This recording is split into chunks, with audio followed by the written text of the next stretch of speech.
तो दोस्तों Roman Reigns का रिएक्शन आ चुका है अपनी रेसलमेनिया 40 में चैंपियनशिप हारने के बाद। तो आज हम बात करेंगे क्या रिएक्शन रहा रोमन रेंस का चैंपियनशिप हारने के बाद।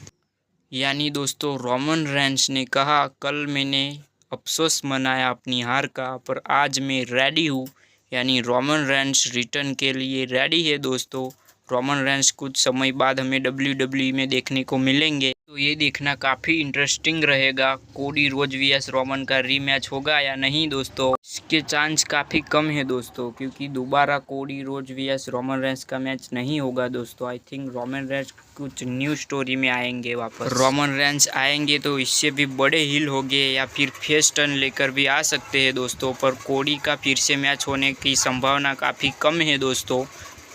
तो वीडियो अच्छा लगा तो लाइक शेयर सब्सक्राइब जरूर कीजिएगा। और एक और वीडियो में लाने वाला हूँ कि रोमन रेंस क्यों हार गया रेसलमेनिया 40 में, वो काफ़ी तगड़ा वीडियो होगा। तो उसे देखने के लिए हमारे चैनल पर बने रहिए दोस्तों। प्लीज़ चैनल को सब्सक्राइब कर दीजिएगा, क्योंकि ऐसे ही अच्छे कंटेंट आपको इस चैनल पर मिलते रहेंगे।